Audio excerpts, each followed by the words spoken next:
मैं कुछ नाम गिनवा रहा हूं। आपको यह बताना है कि इनके बीच समानता क्या है, कौन सा धागा इन सबको एक दूसरे से जोड़ता है।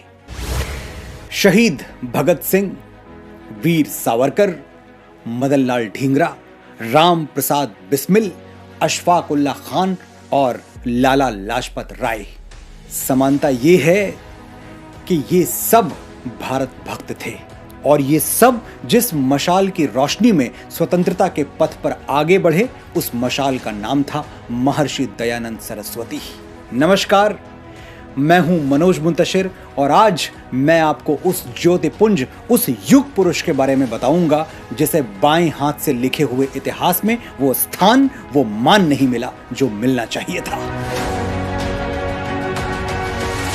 दुनिया को अपना सर्वश्रेष्ठ दीजिए, आपके पास सर्वश्रेष्ठ लौट कर आएगा।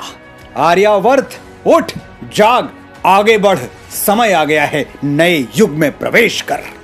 ये शब्द हैं भारत की महान ऋषि परंपरा में जन्मे श्री मूल शंकर तिवारी के, जिन्हें आज हम स्वामी दयानंद सरस्वती के नाम से याद करते हैं।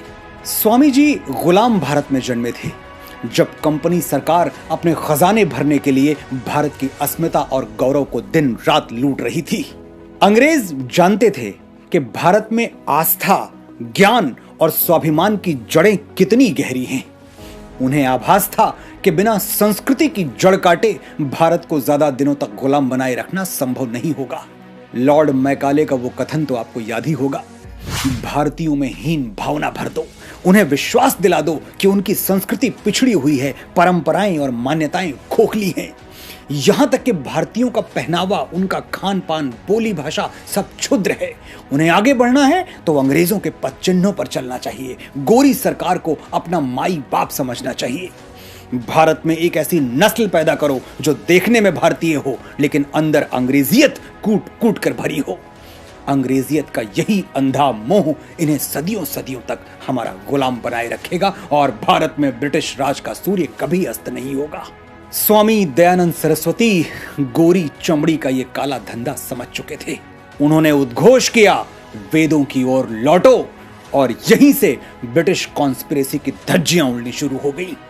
इसे भारत का दुर्भाग्य कह लें या फिर तथाकथित बुद्धिजीवियों की कलुषित सोच, जिन्होंने सेक्युलर सिलेबस के नाम पर भगोड़े अकबर बाबर तो हमें बचपन से ही रटा दिए, लेकिन स्वामी जी के विचारों से सदैव दूर रखा। जब अंग्रेजी पढ़े हुए तमाम तथाकथित भारतीय बुद्धिजीवी अंग्रेजों को अपना मसीहा मानने लगे थे और अपनी झूठी शान बढ़ाने के लिए अंग्रेजों के पीछे दुम हिलाते फिरते थे, महर्षि दयानंद सरस्वती हिंदी भाषा और महान भारतीय वैदिक परंपरा का प्रचार निडर होकर किया करते थे। यही कारण था कि फिरंगियों की भवें स्वामी जी पर सदैव तनी रहती थीं। दमनकारी अंग्रेजी राज में जब लोग अंग्रेजों के आगे आंख उठाने से डरते थे, तब स्वामी जी खुलकर कहते थे कि भारत सिर्फ भारतीयों के लिए है, अंग्रेजों को यहां से जाना ही होगा। स्वामी जी ने ही सबसे पहले स्वराज का नारा दिया था, जिसे आगे चलकर श्री बाल गंगाधर तिलक ने जन वाक्य बना दिया, मूल मंत्र बना दिया। सरदार पटेल ने स्पष्ट शब्दों में कहा था, भारत की स्वतंत्रता की नींव वास्तव में स्वामी दयानंद सरस्वती ने ही डाली थी। सरकारी पाठ्यक्रमों ने हमें कभी बताया ही नहीं कि 1857 के स्वतंत्रता संग्राम की योजना बनाने वाले अग्रणी लोगों में स्वामी दयानंद सरस्वती सबसे प्रमुख थे। क्यों नहीं बताया, ये तो आप भी जानते हैं।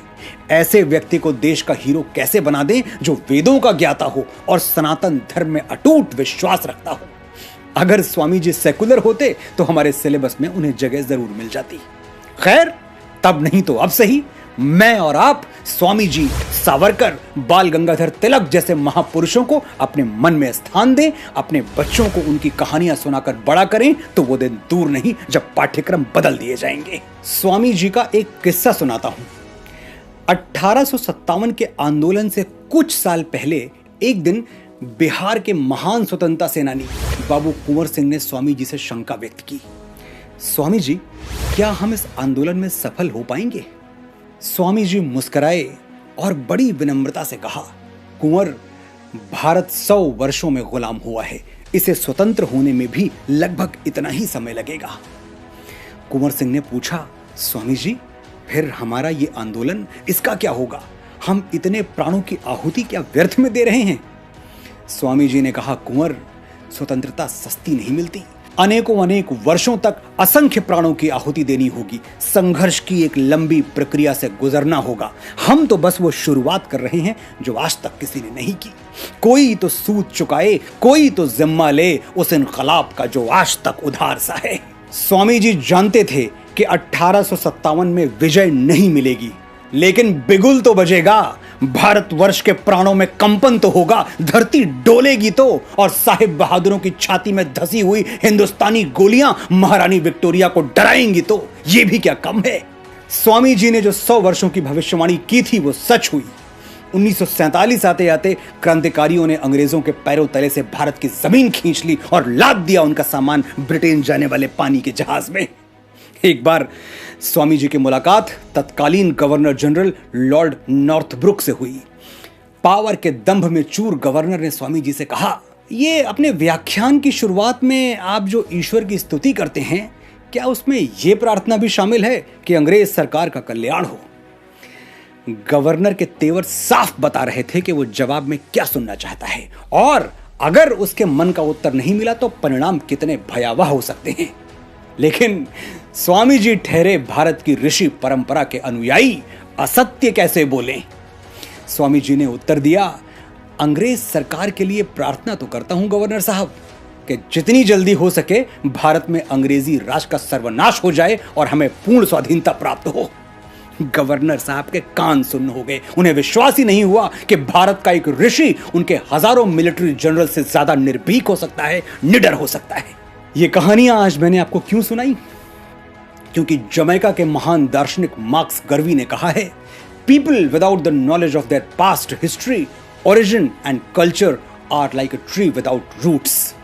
जो अपने इतिहास, अपनी उत्पत्ति और अपनी संस्कृति से अनभिज्ञ है, वो व्यक्ति जड़हीन वृक्ष से ज्यादा और कुछ नहीं है।